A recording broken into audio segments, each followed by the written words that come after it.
Raleigh, North Carolina. Are you guys ready to party? It's OpTic Gaming. It's Cloud9. It's Halo Infinite, baby. Puckett and Walshy on your microphones. Welcome if you are just joining us. It's Championship Sunday as we narrow down one of the largest tournaments to our top squads, and we're starting off with one of the greatest players in the game. If you don't follow him already, do it right now. He goes by the name of Lucid. Yep, and here's that passive start that I was telling you about, Puckett, where they'll sit over towards those A sandbags, try to be reactive, see anyone's flanking from B or pillar side, and then decide where they can go from there. And it looks like Lucid just strives to grab the sniper after seeing people at B, grab that heat wave and says, how about you take the oddball? I'm going to do a few things over here. I hope Stellar has a way stronger mental game than I do, because I would be broken after struggling in game 3. You start my game 4 like that. Stellar now challenging Lucid, and he is just going to wisely survive. Meanwhile, you see the kill feed continues to score for Orange as they are going to take control. Now fighting for the power-up as the sniper continues just to support its APG and the BR work out front. Yeah, and we're going to have to see who's going to be able to acquire this active camo. This one, you're not going to just dive on in any case, because you're just going to need to get these slays first. And look at this OpTic, still not actually acquiring a ton of time, because they're so focused on making sure they have these slays. That player at the top of the tower, Trippy, who has the oddball, not hesitating to drop that at a moment's notice to lay down a few extra shots over there in the field. Camo's been spotted, but Lucid says, I don't need this fight. He has the drop wall, he's got the T2 combo. He doesn't necessarily need the kills, and what I love most about Lucid, you'll see one of his repulsor getaways in my next top 5. I guarantee it after this tournament.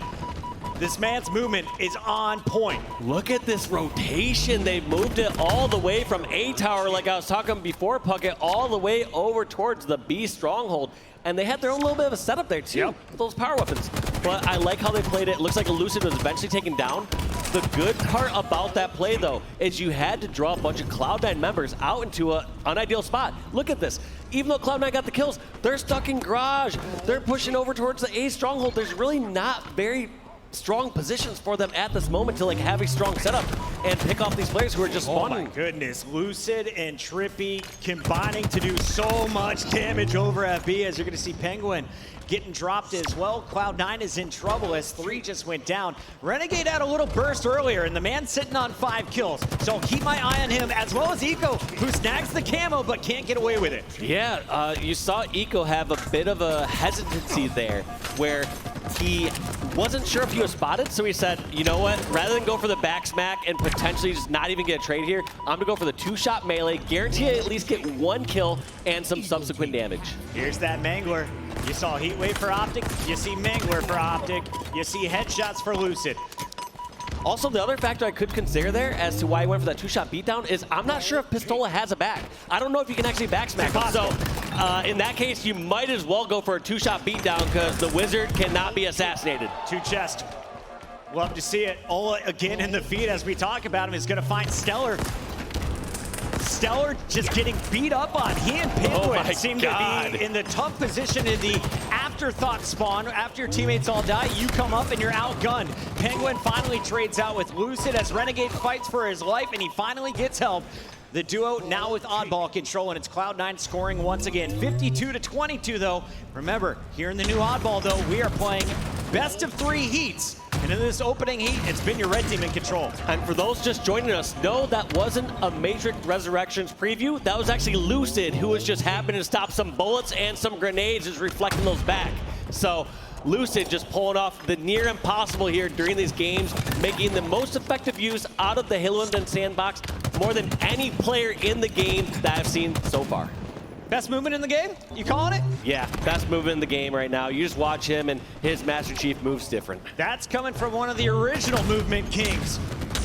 Put that on your Twitter bio. Here's Trippy down low, and he is going to let it loose. 2 players drop shield, make it 3 now, but all of Cloud9 survives. I say it as the grenades come in, and it's APG raining down the fire. He'll be traded, but nice back and forth kills will make sure that the Oddball does not move as they battle for control. Puckett, we've noticed this a couple times already, where Cloud9, they're able to acquire the kills like they did over at the B stronghold, or there over in the field, but they're in poor positions afterwards. And so even though OpTic Gaming might not have as many numbers, they might only have 1 or 2 alive, they just have superior positioning. They can, you know, flush them out outside the cave, or they can finish them off over the B stronghold. Oh, the panic, I feel it. I feel it for you, Lucid. The sniper rifle, not as easy as it once was. Trippy's gonna get rid of this, and the play ball doesn't happen. This is gonna be an opportunity for Cloud9 to pull away. The spike almost nudges it off as Lucid is doing everything in his power to keep this ball out of their control, but Penguin surviving for now, and he's got help. With that said, they're both hurt. Yeah, he's not sure anymore. He's like, Lucid surviving. He's like, I'm not sure. Should we still play ball this anymore, or should I have grabbed that? But yeah, that was such a safe snag there from Penguin. But the beauty about this spot, though, you get a couple of these kills. You don't need your players right next to you. Look at this. Renegade's able to flank out through the bottom. We has his teammate, I believe that was Eco, over near Nest. They have eyes on Penguin from all these different angles. Even though Penguin's alone, he's got help from afar. Yeah, and when you can count out how many players are in the tunnel, you know, don't play it, right? They're just going to scoop it up. Stellar getting out with his life can drop in on this as soon as it's grabbed. Yep, you don't want to just dive in on that, especially with that superior positioning. So smart by Stellar. Stellar actually flanking on over and trying to get his teammates some help over at the B stronghold, but just meeting resistance from way too many angles. Working down low with Penguin, though, and Penguin's just going to chuck the ball back towards Garage. They say, guys, let's just run it away from C. That's where all of OpTic Gaming is spawning. And it's going to be Trippy trying to get to this. He stopped the Oddball score, and he's got one player to beat here. He's at the window, and Stellar gets away with his life. Nice job by Renegade to rotate and get that clutch kill. Yeah, those are huge kills, and Stellar obviously still opting to go for these slaves first. As I talked about before, that Garage setup bucket, whoever gets the kills is going to have that setup. There's no play ball opportunities nearby. So when in doubt, you need to slay in that position, whereas you can't afford that same luxury. Or I should say, you can afford that luxury when you're over at B or C, because you can just play ball if you're not sure and you don't get the slays. All right, I saw a Mangler, I saw a Sniper, I see an Oddball. Those are all in favor of your red team, who is currently leading 77-61 here. They need just 23 more points to close this first heat out, but trouble is coming. And Pistola, he's going to say, let's just rotate this, try and play it. I'll do as much damage as I can. 0 damage dealt. Nice retake here from Cloud9, and they keep the ball alive. I don't think that one got played either, Puckett. That's the second time we've seen a failed play ball from OpTic Gaming. Nope, actually, I was wrong. I guess they got the play ball then, so. Okay. It's a little tough here in third person to see exactly where that ID is. Renegade, though, he's going to try and get the angle as Eco calls it out. APG's down low. There's a 3-man pinch. He never stood a chance. Eco coming in to finish things off, but it's Pistola who finds Stellar outside instead.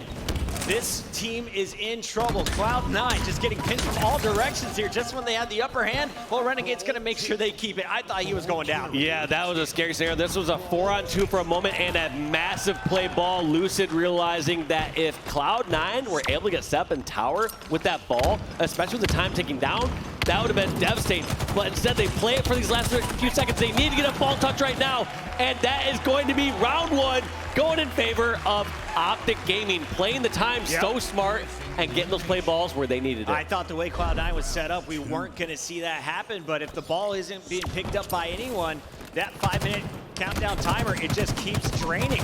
OpTic wins based on time. And so far, Trippy not afraid to pick up the objective for his squad. It's been a team effort from your red team. On the blue squad, we need to see the slaying start their way. And so far, this is the best start you can ask for Stellar and Eco. Yep, all 4 dead, only losing Renegade. I think they'll take that trade any day of the week, and they have the first tower setup that we've really seen. And we'll see if they actually can hold it for a long period of time. I know we did see Trippy holding the ball at the top tower, but they never really got like full control. We saw them fighting over towards the field. The repulsor's the greatest addition to this game. I thought it was the grapple. It's the repulsor, Dave. After seeing the repulsing on sword lunges and everything else that has happened throughout this weekend, I am all about the equipment in Halo Infinite. Active camo, speaking of, is up right now. Penguin with the sniper rifle trying to defend this position from Ola and the rest of OpTic Gaming, who's trying to sneak their way in. There's the first kill from Ola to open things up. The ball's still in the fans of Cloud9, by the way. So it's not just the camo they've got. Yeah, they got a little of everything, and they've got drop wall to take that out, but that's going to be the defenses of Cloud9 being taken out. 2 members going out. They decide to play ball, and APG, so smart, just jumps on that ball right away. Anytime you have a numbers advantage, you want to see if the opportunity presents itself. That time it didn't. However, the fact that APG went down there, he now can have other teammates from OpTic Gaming go down and help. So it's all about a numbers game. You get 2 people down, draw them in towards the objective. If there's players down there, the rest of your team can collapse, and you can trade kill for kill, get the ball, and rotate out where you need to be. If somebody is not down there, that's where APG is just walking away with free time. And we are seeing some serious time being scored by Cloud9. They had a big hold on C earlier when we were talking about camo. Well, you're going to see up near 60 points here for Renegade as the grenades come in. Stellar is still distracting, and Eco is there to support this ball. Nice spread here from Cloud9, but Lucid is going to break the fortress. Renegade plays it. It's arguable if that was early or not. Clearly not, since Ola was over there. But the whole point being is Renegade knew he had to get that play ball, and he's playing this weird balancing game during a time like that. It's how much time can I waste from OpTic Gaming so my teammates' respawns diminish a little bit more or reduce. And then secondly, you know, besides buying some more times, like how greedy can you get? Because you never want to be in a position where you don't play the ball. And you know, we have someone on the desk later that can explain why you should play the ball. What a bounce back after dropping that first heat based on time. Cloud9, they are looking to tie this one up with some dominant control here. Their opponent's only 3 seconds. OpTic hasn't gotten anywhere near this objective. No, they have had such a struggle this game, but it's all come. And I was going to say at first, I was going to be like, they're outslaying heavily, but it's not quite so. It feels like Cloud9 got the great slays off the beginning, but now it's just been more of trading slays, but they're grabbing time during those trade slays. Get 2, run away from the other 2 with the oddball. Yep. 73 points to just 3 points. OpTic, they have a little bit of control finally. Lucid, though, spots 2, needs to call that out and run away. He's going to watch low, so it's up to Trippy to defend the garage, and he's going to trade out 1. Renegade's going to find a heady as Lucid just puts the bullet in his teeth. That's going to be 2 for 2, but this time we are seeing OpTic at least coming ahead in ball time during that trade, whereas Cloud9 has been doing that previously. But they get a play ball, and it's not played for long as Stellar grabs it and brings it back to the garage where Cloud9 feels like it belongs. And Stellar is going to have most ball time for his squad here, without a doubt. He was the one holding it on C after the intro fight. He is the one who gets them another 10 seconds, brings it within 15 points here in the second one. And this is looking like a fantastic bounce back for Cloud9. If you're just joining us, they're up 2-1 in the series. They could close out OpTic Gaming with wins here. Yep, they're going to need to win these 2 rounds. So on the bottom there, the UI is just a slightly Ignore those dots. Ignore the dots. We just know right now in this oddball game of the best of 3 in oddball rounds, it's 1-0 for OpTic at the moment. About to be 1-1 unless Pistola can get in. He's alone. APG coming off the spawn. There's a little bit of help, but is help going to get there in time to stop the objective? I don't think so. 2 seconds, 1 second. We're going to Heat 3. Such a smart spot to be. Penguin knew he was receiving pressure from the garage side, knew that people would be out from the B side over towards the bridge, and just decides to ride it out in that low corner to close out the game. All right, we go over to Lucid. Our observer feels he has the hot hand, and I'm with the Obs. OpTic Gaming kind of shut down in that second heat. The kills fairly even. The control, though, was always in favor of Cloud9 when it came to the objective. And Penguin, he's going to start this third heat just like the second. Cloud9 wins the slaying game. They're going to bring this ball over to C, and they're going to have complete tower control.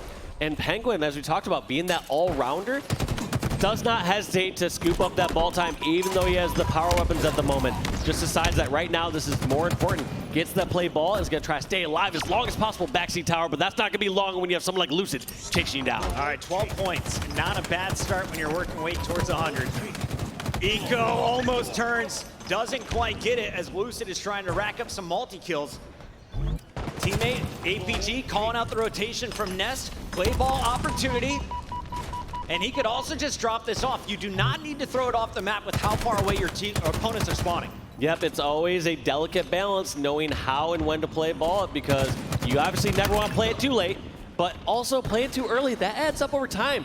Not only does it affect your current setup, you no longer force the opposing team to take down the tower. If you see them play ball for free, you no longer like, all right, you're in that advantageous position. I don't care about that. I can roll towards bomb center. I can set a new setup. I respect the attempt, Dave, but this could be costly. Not playing that ball puts so much pressure on OpTic here. You got to break through right now.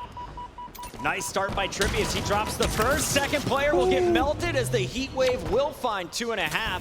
Third player jumped that ball off the map. So Cloud9, fresh respawns. OpTic Gaming, easy rotate. APG's gonna take it right back over to where he was, but with shots coming from dummies, he's just gonna run this to nest behind Trippy, and this is the heads-up objective play. You lost both of your support players, though, so it's just Trippy and APG up now for OpTic. They could be in trouble here as Stellar gets the flank. The other thing that's brilliant that we're seeing from these players from Cloud9 and OpTic is the times they know that they need to be dropping the ball to rotate it, and the times that they can hold it and be greedy and just walk it on over while scrapping up those extra precious seconds. That last one, you saw how calm APG was, running it towards the C tower. Did not hesitate to drop it, was not sprinting or sliding away or anything, just realized, yep, I'm gonna scrap up these extra few seconds. And right now, it's only a 7-second game if my eyes don't deceive me. 31-38, it looks like on my board as well, Dave. We're getting old, dude. And Lucid picking up the kills, but more importantly, Lucid, he's got the camo. That ball, it's bait. And he is looking to hook a big fish. We've got Stellar, we've got Penguin top middle, and unfortunately for Lucid, he was just in the wrong place. Cloud9 swarms all over, they stop the objective, and now finally the double lands, but you're not able to capitalize as he's gonna get traded out. This is Cloud9's ball somehow. You know what? That was just a great play by Cloud9 to put pressure on the ball immediately. Yeah. What generally happens with these top teams is they feel like, all right, the ball carrier is clearly bait. If I just go beeline it for that ball carrier, you're just giving up a free kill. You're gonna get shot in the side. You're falling right into the trap. But that was one of the weird situations where Lucid spread out a little bit too far, did not have the backup for the ball carrier, and that window of opportunity was seized by Cloud9. I could say sometimes one bad call out can throw off the entire team in ranked. Could be happening here, as you can't always guarantee the spawn you think it'll be. 41-62. Cloud9 not out of this one, but they have been chasing after this objective for what feels like the last 90 seconds outside of that one push. Stellar is going to be chasing this one still with Penguin, but APG might get to play it here. Yeah, he's going to get that play ball, decides to hop it off. Every second. That's an interesting one. I think you need to know the times that you can jump off of the ball while holding it versus just tossing off. And since APG was one shot, says, all right, I'm going to jump and see if I can scrap another second or two, unbeknownst to him that player was going to get finished off. And here's another camo opportunity. They've had the last two. Eco not getting away. Penguin, though, in the feed will be one of 3 kills being scored in the moment as half of OpTic is down. Oddball being brought in by Cloud9. Trippy is in the garage, Such a but he wise doesn't see it coming. rotation. All these members from Cloud9 are pushing towards the garage, and you would think naturally that ball carrier is going to go, all right, I'll take the quickest route to garage. I'm going to go through the tunnel where Trippy was waiting. But Renegade, realizing by deduction that, all right, well, I know the field side's safe. I'm just going to run towards field side. And that is a 70-56. As OpTic Gaming is now within 25 points of forcing a Game 5. This is just getting wild, and here's a time where OpTic are fine with trading kills. If they are holding the ball and trading kills and just spawning across the map, they are totally fine with that. However, this is also the dangerous time. They lost these battles. There were 2 members down now at the moment for OpTic. If they're able to get this in the garage, that would have been devastating because Cloud9, if they get a full step, they can close out this game. Nate Shot would be proud of these plays from Lucid. Half of the Cloud9 setup destroyed. APG now will find the 3rd. The 4th is in the corner. Eco gets punished, and OpTic Gaming getting some stellar plays from Lucid to open this one up and close game number 4. I mean, yes, that's going to show on the stat screen as a couple kills, but it really doesn't signify the impact that Lucid had there. It was literally, he was the only one over there. He's able to take out 2 members and single-handedly break through on the Cloud9 Sep and Sep his team to close this game out potentially. Dave, I always used to yell at upcoming casters to not call the game too early. I'm yelling at myself right now because I thought OpTic was going to be able to wrap that all the way back towards the garage safely. One crucial kill down low, cuts down the ball carrier, and keeps Cloud9 in this game. Their opponent needing just 10 points, but Cloud9 has now closed the gap. They are still in it if they can win this next slaying battle. That's 2 kills going in their way. Pistol is down. APG, the last one up, somehow getting away with the objective. A desperation play there from OpTic as they're trying to grab that ball and bring it towards their spawning teammates, but this is just going back and forth with these slays as both teams are battling out here over in front of the garage. Pistol went for the flank. Did he read it right? He did. Has to clutch up alone. He's not taking much damage here, but there's 3 players closing at 4. Cloud9 is here, and they're showing up in a big way. Your scoreboard, 84-90. Cloud9 could steal it and close this one out right here. And Trippy's going for a long flank, but he doesn't know which side it's going to be. Trippy has now been sniffed out, knows that he's over towards garage side, so Renegade's going to run this over towards tower, going to run over into Trippy, who met him up towards top center. This game is neck and neck, Puckett. 91-99. You cannot drop the ball. Are OpTic going to get these 2 seconds? 1 second. That's going to be OpTic bringing this to a game 5. Only 1 point away as Cloud9 were panicking, trying to finish off that last point, and we see the crowd on their feet here in HCS Raleigh. I love this, Puckett. I'm gonna let us all just sit and marinate with what we just witnessed. Props to Cloud9, the comeback in that second round, they dominated. Round 3, you get up to 99 points. And